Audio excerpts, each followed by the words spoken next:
Selamat datang di channel Mr. Buddhis. Kami akan membahas renungan agama Buddha berjudul Mengubah Nasib Menuju Sukses dan Hidup Bahagia dengan narasumber yang mulia Utamo Mahathera. Saudara, acara hari ini sangat menarik karena kita dikenalkan dengan salah satu pusat agama Buddha di Indonesia yang mungkin cukup jauh dari Anda, yaitu Halong. Anda mungkin bingung, Halong ini di mana? Halong B itu apa? Oh ya, wah saya bagian BB begitu agak tell me. Karena kalau saya ke B kan ya pakai jubah terus kan kurang nyaman. Jadi saya tell me, memang saya menghindari. Nah, saudara-saudara, kadang Halong Anda berpikir di mana ya? Itu ada di Kalimantan Selatan. Anda kalau naik pesawat mendaratnya di Banjarmasin, tidak bisa di Halong. Ya, Halong itu masih jauh dari Kalimantan. 5 jam ya sekarang? 5 sampai 6 jam dari Banjarmasin. Saudara-saudara, Anda merasa aduh jauh sekali ya. Halong, ngapain kita datang untuk lihat Halong? Saudara-saudara, kadang-kadang kita lalu berpikir seperti itu. Padahal, kalau Anda lalu merenungkan bahwa di Halong, yang tadi merupakan salah satu pusat umat Buddha kita di Kalimantan Selatan, itu sudah menghasilkan banyak manfaat untuk Anda semua, bahkan yang tinggal di Jakarta maupun di Pulau Jawa ini. Karena di sana menjadi salah satu pusat pendidikan umat Buddha. Di dalam Dharma disampaikan bahwa ada orang-orang yang sulit diperoleh di dalam kehidupan ini. Orang yang sulit diperoleh yang pertama adalah orang yang mengetahui jasanya orang lain dan ingin membalas jasa. Jadi mengingat jasanya orang dan mau membalas jasa, itu termasuk sulit. Anak kepada orang tua saja kadang-kadang sulit membalas jasa. Saya sudah mendengar beberapa keluhan orang tua, Bante anak saya ini sulit sekali dikasih tahu Bante. Untuk membantu orang tua saja nggak mau. Kita sudah mengatakan, nak kita ini orang tua sulit, nak kita kerja sulit. Kamu bantu-bantulah kerja supaya ya kan kamu kan juga makan dari hasilnya orang tua kerja. Apa jawab anaknya? Papa dan mama, kamu sulit-sulit kerja untuk menghidupi anak. Apa saya sebagai anak pernah meminta kamu melahirkan saya? Saya lahir di keluarga ini dikira tidak menderita. Setiap hari mendengarkan kesulitanmu. Saya sudah menderita mendengar kesulitanmu, masih disuruh bantu lagi. Jadi, kesulitanmu adalah kamu yang buat. Itu salahmu sendiri. Kalau dulu kamu nggak melahirkan aku, kamu kan nggak sesulit itu. Dan kamu tidak punya hak untuk menyalahkan aku, kelahiranku, untuk kesulitanmu. Wah saudara, orang tua ini mengatakan, Bante, ini anak ini kalau saya tidak di negara hukum, sudah saya pecel. Saya gecek dia. Anak kok nggak karu-karuan.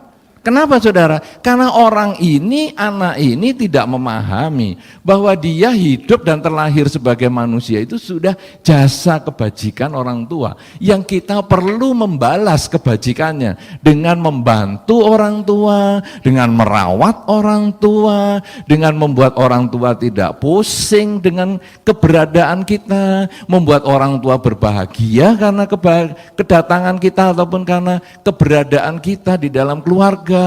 Itu yang dia tidak tahu. Karena itu dikatakan orang yang sulit dicari di dunia ini adalah orang yang mau membalas jasa. Oleh karena itu, di dalam banyak kesempatan dalam 1 tahun, kita dikenalkan waktu-waktu untuk membalas jasa. Misalnya saja, kalau sekarang tahun baru, Imlek. Ya, saya ingat ini soalnya Pak Po pakai baju naga. Ada naganya memang itu. Naganya di baju, giginya kok di atas. Silakan. Jalan dari sana ke ujung sini, kemudian berputar-putar. Ada giginya. Ya, kemudian giginya mau menggigit bola di depannya itu. Tapi itu logo apa? Logo IPSA ya. Itu mau digigit sama naga. Tapi enggak kena. Karena dari tadi saya ketemu Pak Po sampai di situ jaraknya tetap sama. Nah, saudara-saudara, dalam rangka Imlek, kadang-kadang ada sembayang. Sembayang nanti tanggal 9, Imlek tanggal 9. Ini sudah belum? Sudah ya, tadi malam ya? Ada sembayang secara tradisi, apa namanya? Ya, sembayang terima kasih kepada Tuhan Yang Maha Esa. Ya. Nah, sambil menyambut dewa-dewa sudah turun. Mengucapkan terima kasih karena dewa-dewa sudah ngomong yang baik kepada penguasa dunia. Nah, ini secara tradisi kita dikenalkan tentang terima kasih. Menghargai jasa dan kesulitan orang lain untuk membahagiakan kita. Kemudian nanti berjalan beberapa hari kemudian, ini kan Februari. Datanglah 14 Februari. Hari apa itu? Hari makan coklat. Ya. Loh, Anda pakai enggak itu hari makan coklat itu? Enggak. Ya umur Anda sudah 60.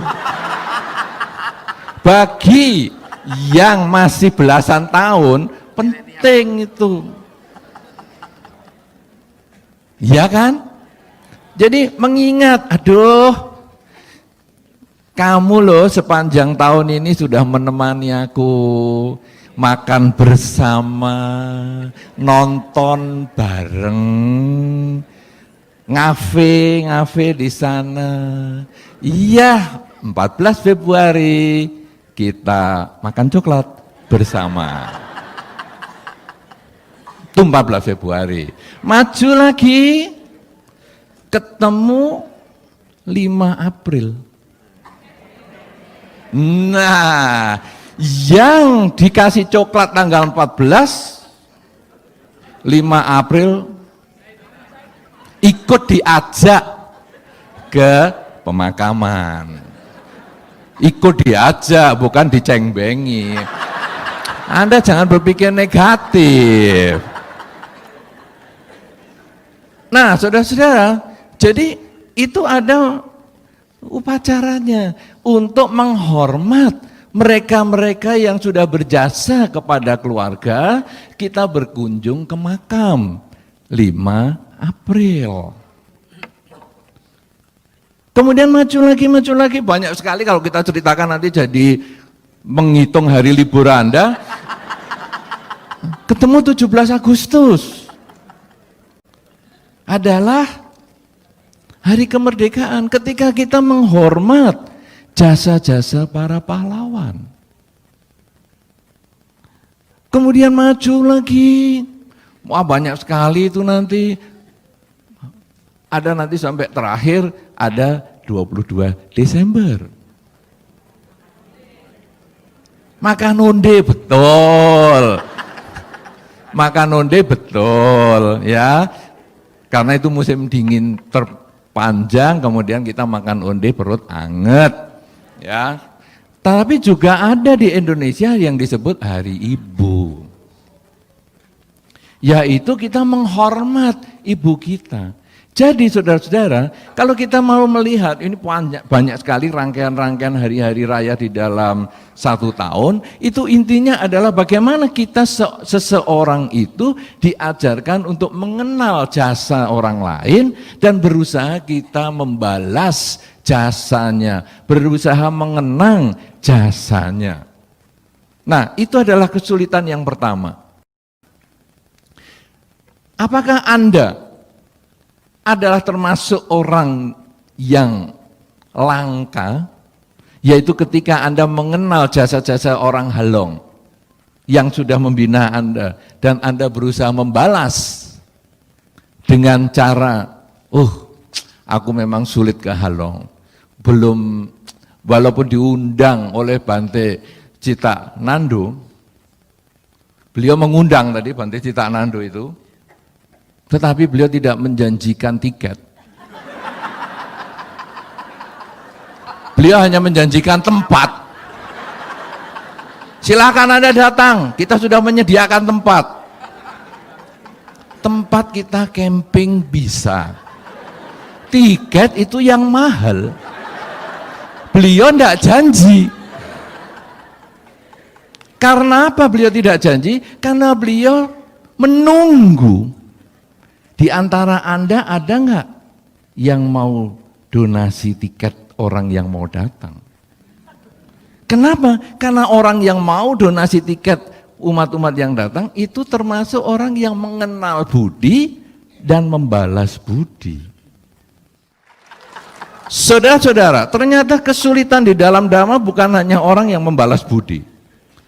Ada yang jauh-jauh lebih sulit daripada itu. Yaitu orang yang mau melakukan kebajikan sebelum orang lain melakukan kebajikan untuk dirinya. Punya inisiatif untuk berbuat baik. Ini tidak mudah. Kalau mengenal budi, gampang. Saya sudah dikasih makan, ya saya berbuat baik. Saya terima kasih kepada yang sudah ngasih makan. Karena saya diberi fasilitas, ya saya ucapkan terima kasih kepada yang memberikan fasilitas. Itu bisa dilakukan oleh burung yang tadi dikasih makan, lalu begitu yang ngasih makan datang, wah bunyi enak sekali, menghibur. Itu juga dilakukan biasa oleh kucing. Begitu sering dikasih makanan, maka tuannya yang ngasih datang langsung kakinya tuan itu digosok-gosok dengan manja oleh si kucing. Itu adalah hal yang normal. Membalas budi itu adalah normal. Ada kucing, ada burung, dan ada berbagai macam jenis hewan lainnya. Ayam, ikan, dan lain sebagainya. Saya tidak menyebutkan itu. Karena nanti jadi disama-samakan kan kurang bagus. Bagi Anda yang tidak mendengar, saya ucapkan lebih baik daripada yang mendengar kata-kata Pak Pu barusan ini. Nah, saudara-saudara, saya memilih jenis hewan tadi yang umum-umum saja, tidak yang separah itu tadi. Nah, saudara-saudara, tetapi yang jauh lebih sulit dan tidak ada di dunia hewan, itu adalah orang yang mau menanam jasa. Ketika orang lain belum berbuat baik kepada dirinya. Siapa itu saudara? Kalau di dalam lingkungan kita, itu bukan berarti tidak ada. Itu ada. Orang tua. Itu termasuk menanam jasa.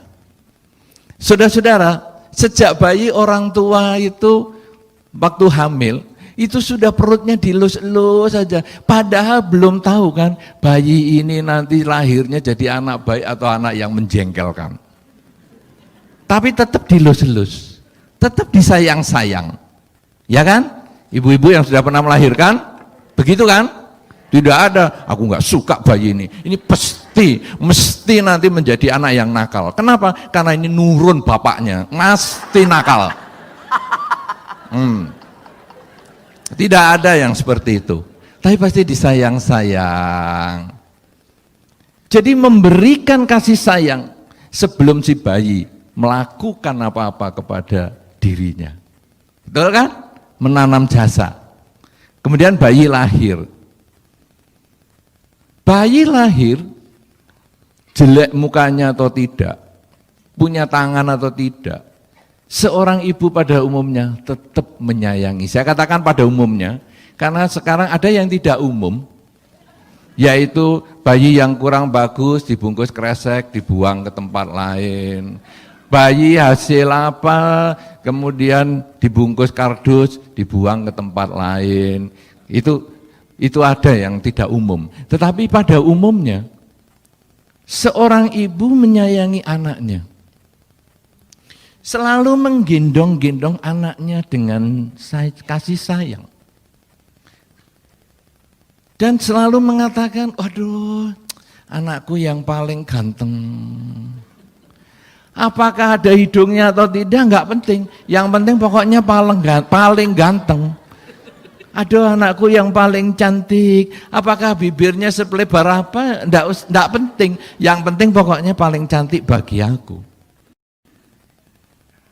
Kemudian anak ini mulai dididik, dirawat dengan baik, tanpa berharap anak itu melakukan sesuatu. Tapi satu ketika, kalau anak ini sudah mulai kelihatan pinternya, baru orang tua itu menganggap anak investasi. Nak, kamu tetap yang pinter ya nak, karena nanti kita orang tua akan ikut kamu. Nah, itu investasi. Tanaman kebajikan yang tadi sebelumnya itu tidak punya motivasi apa-apa, endingnya dijadikan beban untuk anak. Langsung anak, loh, aku lahir, kamu besarkan, sekarang kamu bebani. Nah ini anak kalau enggak tipe yang pertama, berat. Tapi kalau yang tipe pertama, iya saya akan tetap balas jasa. Enggak usah ngomong gitu papa mama, saya tetap akan berbuat baik untuk kamu. Nah saudara-saudara, sekarang orang tua itu adalah salah satu contoh mereka yang berbuat baik demi kebaikan itu sendiri. Ini sulit. Anda tapi sebagai orang tua, Anda yang pernah melahirkan, siapa yang pernah melahirkan di sini? Bapak-bapak nggak usah tunjuk jari. Ibu-ibu, cukup banyak. Saudara-saudara yang sudah pernah melahirkan, betul nggak Anda punya konsep seperti tadi, yaitu anak sejak dalam kandungan sudah pokoknya tetap aku sayang, jadinya besarnya jadi apa saya nggak mau pusing, pokoknya aku tetap menyayangi dia. Betul nggak konsepnya?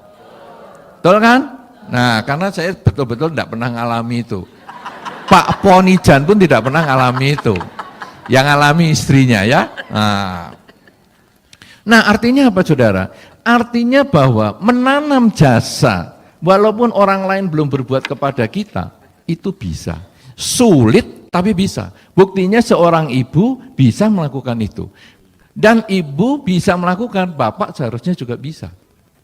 Bapak dengan bayinya yang masih barusan dilahirkan, dia juga bisa tetap mengatakan kepada istrinya, ayo kita gantian untuk menjaga bayi ini. Kalau dia sering menangis, nanti kita gantian menjaga. Bisa. Kenapa saudara? Karena menanam kebajikan tanpa harus membalas budi, itu juga bisa. Saudara-saudara, kalau Anda di kehidupan sehari-hari, kalau tadi yang saya kasihkan contoh yang pertama adalah kita makan nasi goreng, kita bayar. Kita makan mie, bayar. Kita makan bakso, kita bayar. Karena kita sudah makan, maka kita sudah bayar. Ada satu masa Anda pergi ke restoran, kemudian Anda baru pesan nasi goreng. Tapi nasi goreng belum datang, mejanya ini agak berminyak dan agak kotor. Lalu Anda mengambil tisu, lalu Anda lap mejanya ini. Biasa-biasa aja Anda lap, semua dilap. Sudah, ya mejanya sendiri yang dilap ya, nggak usah sampai ke tetangga dilapin semua. Bahkan kalau perlu ya pakai tisu basah, terus dilap. Kemudian datang makanannya, enak nggak enak kita belum, nggak pusing, tapi kita sudah melakukan pembersihan itu dulu. Ada yang melakukan itu? Mana orangnya? Tunjuk jari. Wih, cukup banyak, bagus. Saudara-saudara, Anda berarti berpotensi melakukan kebajikan, bukan hanya membalas budi. Karena Anda sudah berbuat baik loh ngelapi ini. Tahu-tahu datang, ya nasi gorengnya nggak enak, aku kotori lagi dah.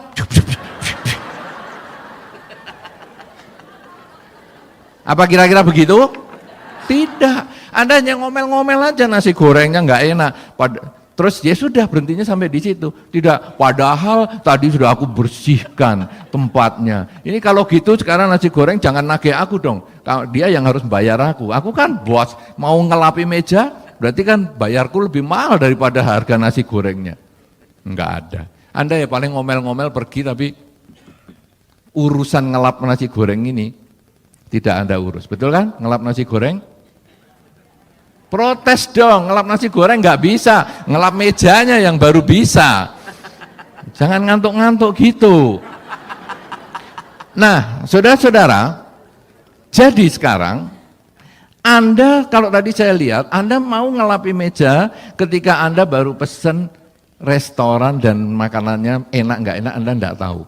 Artinya Anda berpotensi melakukan kebajikan ketika Anda belum mendapatkan apa-apa. Ini adalah orang yang sulit diperoleh dibandingkan orang yang pertama mau membalas budi. Tadi saya sudah tanya, siapa yang belum pernah mendengar ceramahnya Bante Citaknando? Ada beberapa orang ya sudah menunjuk jari. Saya juga mendengar, ataupun saya juga mau tahu siapa yang belum pernah mendengar ceramahnya Bante Santakmano. Ada beberapa yang tunjuk jari. Dan saya tanya tadi, siapa yang belum pernah mendengar Bante Medawiro? Ternyata malah ada yang belum kenal dengan Bante Medawiro. Wow, ini luar biasa banget. Padahal beliau ini di sekitar Jakarta toh? Di sekitar Jakarta toh? Kenapa jarang dikenal? Apa perlu saya minta menggantikan saya ceramah atau gimana nih? Supaya Anda kenal semua. Ya nanti saya suruh tanya jawabnya biar beliau aja lah yang jawab. Nah saudara-saudara, kalaupun Anda belum mengenal tokoh-tokoh dari Halong, Anda belum mengenal produk-produk Dhammaratana, tapi Anda kalau masih punya niat untuk berbuat baik demi kesuksesan pembangunan wihara Dhammaratana, maka Anda termasuk orang sulit kedua yang sulit sekali untuk diperoleh di dalam kehidupan sehari-hari menurut Dharma. Kalau demikian saudara-saudara, kalau Anda baik yang sudah mengenal maupun yang belum mengenal para biku, samanera, kemudian para atasilani, para guru-guru agama dan lain sebagainya, guru biasa yang berasal dari Halong, walaupun Anda belum mengenal, tapi Anda tetap mau berbuat baik untuk melancarkan pembangunan wihara Dhammaratana atau renovasi pembangunan wihara Dhammaratana ini, maka Anda adalah termasuk orang-orang yang luar biasa. Apakah Anda termasuk orang luar biasa, atau Anda biasa-biasa, atau termasuk orang yang tidak perlu masuk di hitungan? Anda mau pilih yang mana? Anda mau berbuat baik? Siapa kira-kira yang mau berbuat baik untuk wihara Dhammaratana pada siang hari ini? Semua mau? Terima kasih, tepuk tangan untuk Anda. Wah. Nah saudara-saudara, kalau sekarang Anda berbuat baik, salah satunya adalah di tempat pembangunan wihara, maka perbuatan baik Anda itu nilainya tinggi sekali. Karena di dalam Dhamma dikatakan bahwa dari semua kebajikan, berdana dharma adalah merupakan kebajikan yang tertinggi.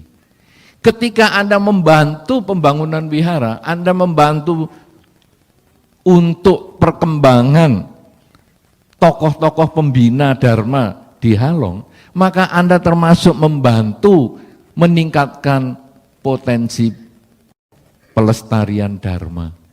Apapun yang Anda berikan, sedikit maupun banyak, itu akan bernilai dharma. Karena sedikit maupun banyak akan menjadi satu tempat pusat pembinaan dharma.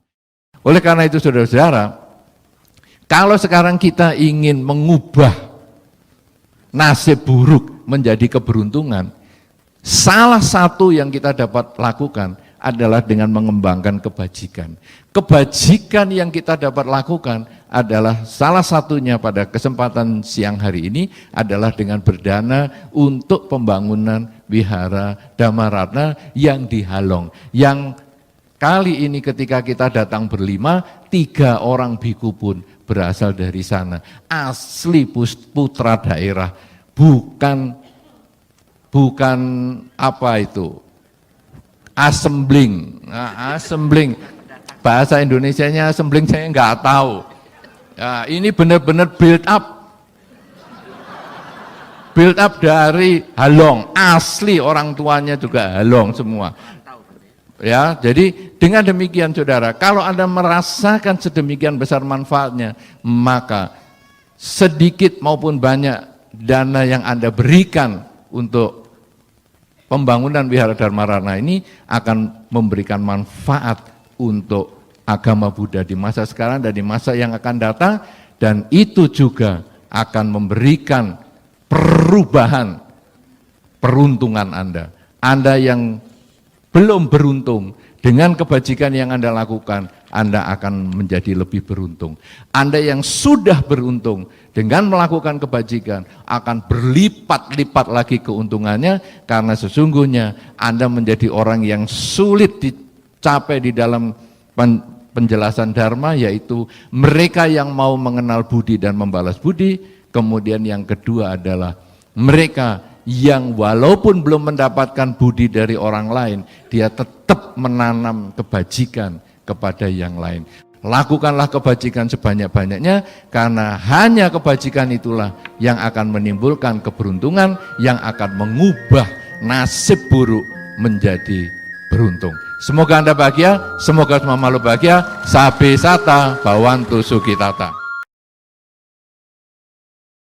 Sabe sata bhavantu sukhitata. Semoga semua makhluk berbahagia. Sadu sadu sadu. Terima kasih sudah menonton video ini. Semoga bermanfaat. Mohon like, share dan subscribe video ini, supaya Anda dapat mengikuti video kami selanjutnya.